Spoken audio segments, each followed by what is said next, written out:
네, 안녕하십니까. 보듬교육에서 중등부 국어과를 가르치고 있는 이대현 강사라고 합니다. 반갑습니다. 이제 여름방학이 끝나고 본격적으로 2학기를 준비하는 시즌이 찾아왔습니다. 특히 우리 문헌중학교 2학년 친구들에게는요, 아주 중요한 시기라고 할 수가 있겠습니다. 그렇죠? 2학기 첫 시험인 중간고사 시험을 이제 대비를 우리가 슬슬 해야 될 텐데요. 우리가 뭐 시험 직전에 돼가지고 뭐 벼락치기를 한다든지 그럴 건 아니잖아요. 네, 그쵸? 그래서 지금부터 저랑 살펴볼 내용은 지난 문헌중학교 1학기 기말고사 그 시험이 어떻게 출제가 되었는지, 그리고 우리 보듬교육에서는 어떤 식으로 시험을 대비를 하는지, 그것들에 대해 가지고 핵심적으로 한번 얘기를 해보려고 합니다.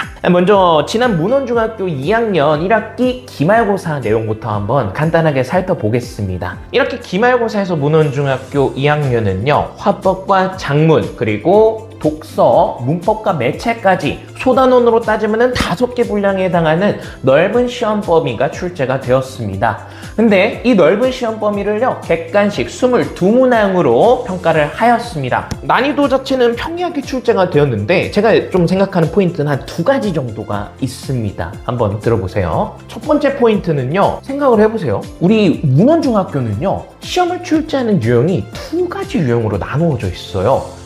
객관식으로만 출제하는 시험의 스타일과, 그 다음에 서술형을 포함하는, 서술형 한 2~3문항 정도를 포함하는 시험의 유형, 이 2가지 유형으로 나누어져 있는데요. 그런데 상식적으로, 그냥 간단하게 생각을 해봅시다. 1학기 기말고사에서 객관식만 22문항이 출제가 되었어요. 그러면은 뭐 2학기 중간고사는 당연히 서술형이 포함된 시험이 나오지 않을까요? 이렇게 생각을 저는 하고 있습니다. 물론 예외는 있으니까 객관식만으로도 출제는 될 수 있겠죠. 그런데 서술형을 대비해야 되는 것은 비단 우리 내신에서의 지필평가만을 위해서는 아닙니다. 우리 서술형을 대비하는 목적은요, 저는 2가지가 더 크다고 생각을 하는데요. 첫 번째로는 수행평가입니다. 수행평가 대비해야겠죠.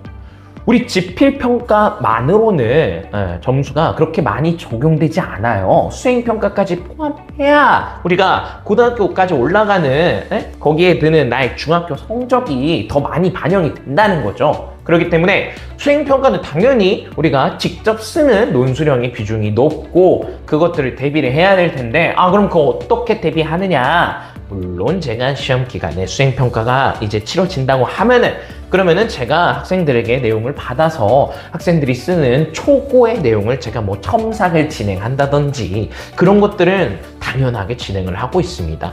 근데 이것보다 제가 조금 더 무게 중점을 두는 것은 고등학교를 대비한다는 것입니다. 사실 요즘 말이 많아요. 수능이 뭐 서술형으로 바뀐다는지 뭐 되게 말들이 많습니다. 그거는 뭐 어떻게 되는지 아직 확정된 바가 없으니까 여타여타 얘기할 건 없겠지만, 그렇지만 우리가 고등학교에서 서술형의 비중이 좀 더 높아졌다는 것은 우리가 부정할 수 없는 사실입니다.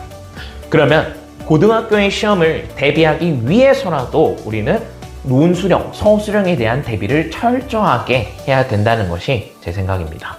두 번째 포인트를 얘기해 볼게요. 문헌중학교의 시험을 제가 분석을 해보면서 가장 중요하게 신경을 쓴 것은요, 이 문제가 어렵다, 이 문제가 좀 쉽다, 이런 쉽다, 어렵다의 그런 영역보다는 학생들이 무엇을 알고 있어야지 이 문제를 풀 수 있었을까에 대한 내용이었습니다. 전체적으로 이번 시험은요, 교과서의 내용을 좀 충실하게 학습을 한 학생이라면 어렵지 않게 접근이 가능한 정도의 난도로 출제가 되었습니다. 하지만 여기서 한 가지 우리가 주의해야 될 점은요, 교과서를 단순히 우리가 외우고 암기하는 것만으로는 풀 수 있는 시험은 또 아니었다는 사실입니다. 시험에 대한 자세한 분석은 제가 과천사랑 카페 아시죠? 그 과천사랑 카페에 보듬교육하고 검색을 하면은 제가 쓴 학교 분석글이 있습니다. 거기서 자세한 내용을 확인해 보시면 되겠고요. 제가 지금 여기서 말씀드리고 싶은 것은 학생들이 개념을 아는 것과 그리고 내가 그 개념을 문제에다가 적용하는 것, 그 간극, 그 사이의 차이를 알아야 된다는 겁니다. 저는 사실 이 부분이 문헌중학교 시험에서 가장 중요한 것이라고 저는 보고 있어요. 그럼 제가 이제부터 중요한 질문을 하나 해볼게요. 2학기 중간고사 시험 어떻게 준비해야 될까요? 저는 내신 대비를요 크게 3가지로 나누어서 진행을 하고 있습니다. 이해, 적용, 그리고 반복이요. 첫 번째 이해부터 설명을 해볼게요. 우리가 작품이나 지문을 이제 저랑 수업을 하면서 배우게 되겠지요. 그때 제가 야 이거 시험에 무조건 나오니까 지금부터 외워. 이거 무조건 나와. 이거 외워. 이거 외워야 돼. 이렇게 수업을 하는 것이 아닙니다. 네.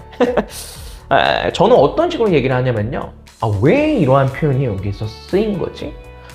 왜 이런 부분에서 우리는 이러한 사고의 과정을 거쳐서 판단을 해야 하는 거지?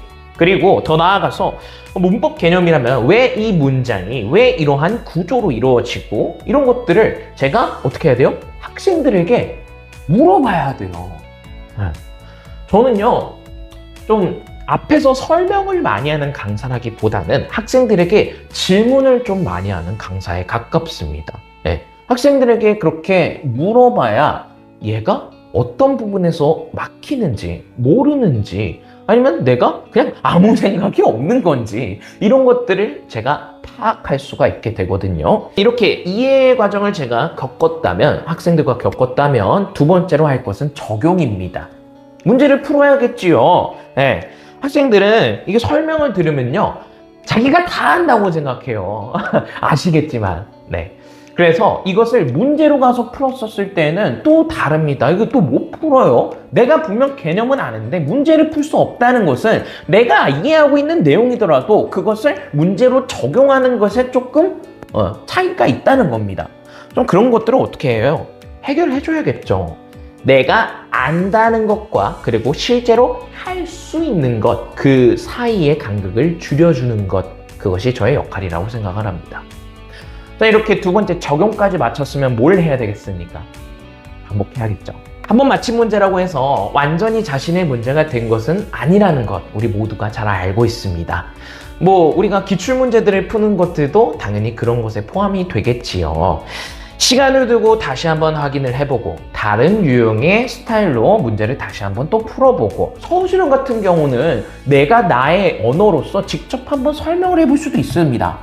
그리고 그 내 언어로 한 것뿐만 아니라 조건에 주어진 언어로서 내가 말을 할 수도 있어야겠지요. 그래가지고 우리가 이렇게 반복까지 준비해야 시험장에 가서도 흔들리지 않는 본인만의 행동 강령과 판단의 기준이 서게 된다는 겁니다. 학생들이 자신의 판단 기준을 그런 판단의 근거를 직접 설명을 할 수 있어야 된다고 저는 개인적으로 생각을 하거든요. 그래서 학생들에게 좀 구술 테스트도 좀 많이 보는 편입니다. 직접 저에게 말로써 설명을 해줘야 된다는 거죠. 수업 이후에는 이제 과제를 통해 가지고 배운 내용을 다시 한번 이제 적용할 텐데요.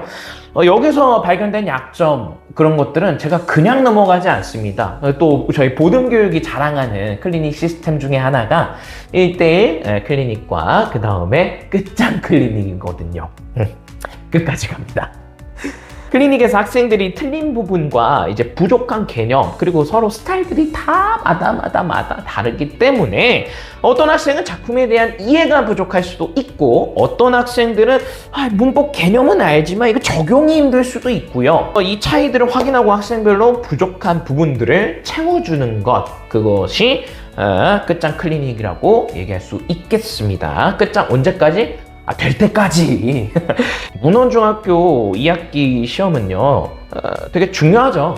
사실 이제 중학교에서의 시험도 우리가 1학년 때 맨 마지막에 한번 보고 2학년 돼서 1학기에 2번이나 봤기 때문에 어느 정도 이제 중학교에서의 시험이라는 것은 좀 익숙해졌다고 볼 수 있습니다. 그러면 우리가 이제 단순하게 공부량을 늘려야지 이렇게 생각을 하는데 공부량을 늘리는 것만이 해결법은 아닙니다. 우리는 거기에서 한 단계를 더 나아갈 필요성이 있습니다. 독서를 한다고 할 때도 요즘 독서 되게 많이 중요하게 생각하죠. 내년부터 중1과 고1은 독서 그 집중 학년으로 만든다 뭐 이런 얘기들도 참 많은데요. 근데 제가 생각했을 때 독서는 다독, 많이 읽는 것과 속독, 빠르게 읽는 것, 그것보다 더 중요한 것은요, 정독이라고 생각을 합니다.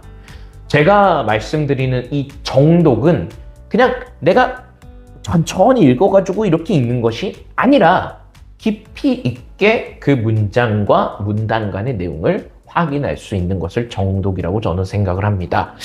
네, 그런 정독이 더 중요한 요즘 우리가 문제를 풀 때에도 내가 이 문제를 그리고 이 발문을 이 지문을 어떻게 읽고 있는가, 그리고 어떤 문제에서 내가 반복적으로 틀리는가, 왜 이런 것들을 내가 개념을 헷갈려 하는가, 왜 잘 안 받아들여지는가, 이런 것들을 스스로 알기 시작하는 그런 메타인지적 사고가 갖추어져야 합니다.